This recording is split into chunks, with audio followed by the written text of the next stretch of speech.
Hello guys, কেমন আছেন সবাই? আশা করছি প্রত্যেকেই ভালো আছেন। সো গাইস, নতুন ভিডিওতে আপনাদের সবাইকে স্বাগত। বন্ধুরা, আজকের এই ভিডিওতে আপনাদেরকে দেখাবো ওমর অন ফায়ার তার নতুন ভিডিওতে কামরুল জিন্নাতকে উদ্দেশ্য করে কি বলেছেন এবং তৌহিদ উদ্দিন আফ্রিদির স্ত্রী নিয়ে সোশ্যাল মিডিয়াতে এখন বর্তমানে অনেক কন্ট্রোভার্সি চলছে। এবং আরো জানাবো ওয়ার্ল্ডের নাম্বার 1 ভ্লগার কিংবা ইউটিউবার মিস্টার বিস্ট বর্তমানে ইন্ডিয়ায় আছেন, তিনি কি বাংলাদেশে আসবেন কিনা। তো বুঝতেই পারছেন আজকের এই ভিডিওটা কতটা ইন্টারেস্টিং হতে যাচ্ছে। তো ভিডিওটি স্কিপ না করে সম্পূর্ণ দেখতে থাকুন। তাহলে চলুন আজকের এই ইন্টারেস্টিং ভিডিওটি শুরু করা যাক। বন্ধুরা, প্রথমেই ওমর ভাইয়ের চলুন ছোট্ট কয়েকটা ভিডিও ক্লিপ দেখে নেই। তাড়াতাড়ি ভিডিও কর, কয়েকটা অ্যাঙ্গেল থেকে ভিডিও নিবি, তাও আবার স্লো মোশনে সুন্দর করে এডিট করে ছাইড়া দিমু, সেই বেড়ে লইব। আর তুই মুখ দিয়ে একটা ইমোশনাল ব্যাকগ্রাউন্ড মিউজিক দিবি, কারণ অরিজিনাল মিউজিক লাগালে তো কপিরাইট পড়বো। সাজিয়ে গুজিয়ে দে মোরে।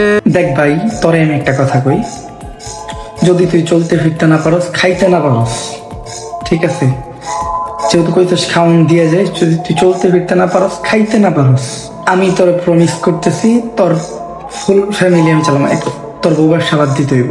গাইস, আপনারা হয়তো সকলেই জানেন যে ওমর ভাইয়ের সাথে কামরুল জিন্নাতের কন্ট্রোভার্সি চলছে। এইটা নিয়ে ওমর ভাই গতকাল একটি ভিডিও আপলোড করে, ভিডিওটায় কামরুল জিন্নাত তার সন্তান মারা যাওয়াতে একটা ভিডিও করেছিল। সেই ভিডিওটার মতো করে ওমর ভাই তার ভিডিওর মধ্যে একটি ভিডিও ক্লিপ অ্যাড করে আর ক্যামেরাম্যানকে বলে যে বিভিন্ন অ্যাঙ্গেল থেকে আমার ভিডিও ফুটেজ নিবি, যেন আমার ভিডিওতে প্রচুর পরিমাণে ভিউ হয়। তো বুঝতেই পারছেন যে এটা কিন্তু কামরুল জিন্নাতকে মিন করে ভিডিওটা বানানো হয়েছে। আর থাম্বনেলেও দেখুন কামরুল তার মেয়েকে নিয়ে যেভাবে হাঁটছিল, ঠিক তেমনি ভাবে আমাদের ওমর ভাই থাম্বনেলটা দিয়েছে। তো আমার কাছে কিন্তু ভিডিওটা সেই লেগেছে। আপনাদের কাছে কেমন লেগেছে অবশ্যই কমেন্ট করে জানাবেন। এভাবেই ভিডিওর মাধ্যমে কাপল ব্লগারদের রোস্ট করেন ওমর ভাই। তুই ভিডিও করত না কে? তাড়াতাড়ি ভিডিও কর, কয়েকটা অ্যাঙ্গেল থেকে ভিডিও নিবি, তাও আবার স্লো মোশনে সুন্দর করে এডিট করে ছাইড়া দিমু, সেই বেড়ে লইব। আর তুই মুখ দিয়ে একটা ইমোশনাল ব্যাকগ্রাউন্ড মিউজিক দিবি, কারণ অরিজিনাল মিউজিক লাগালে তো কপিরাইট পড়বো। সাজিয়ে গুজিয়ে দে মোরে।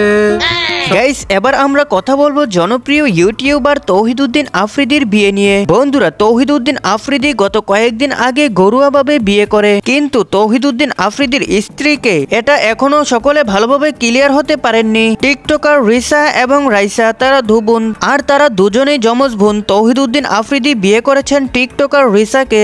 আশা করি আপনারা বিষয়টা ক্লিয়ার হয়ে গিয়েছেন। বন্ধুরা, এবার আমরা কথা বলবো ওয়ার্ল্ডের নাম্বার 1 ভ্লগার কিংবা ইউটিউবার মিস্টার বিস্ট কে নিয়ে, যে কিনা বর্তমানে ইন্ডিয়ায় আছেন। ইন্ডিয়ায় অনেক জায়গায় তিনি ঘুরে বেড়াচ্ছেন। তো তিনি কি বাংলাদেশে আসবেন কিনা? বন্ধুরা, আমার মনে হচ্ছে মিস্টার বিস্ট ইন্ডিয়া থেকেই তার দেশে ফিরে চলে যাবেন, বাংলাদেশে না আসার সম্ভাবনাটাই বেশি। তো আপনাদের কাছে কি মনে হয় সেটা অবশ্যই কমেন্ট করে জানাবেন। আর বন্ধুরা, আপনাদের কাছে আজকের এই ভিডিওটা কেমন লেগেছে অবশ্যই কমেন্ট করে জানাবেন। আর পরবর্তী আপডেট পেতে এই চ্যানেলটি সাবস্ক্রাইব করে রাখুন, কেননা এই চ্যানেলে আমরা প্রতিনিয়ত সেলিব্রিটিদের আপডেট দিয়ে থাকি। তো বন্ধুরা, দেখা হচ্ছে নতুন কোনো ভিডিওতে। ততক্ষণ পর্যন্ত ভালো থাকুন, সুস্থ থাকুন, আল্লাহ হাফেজ।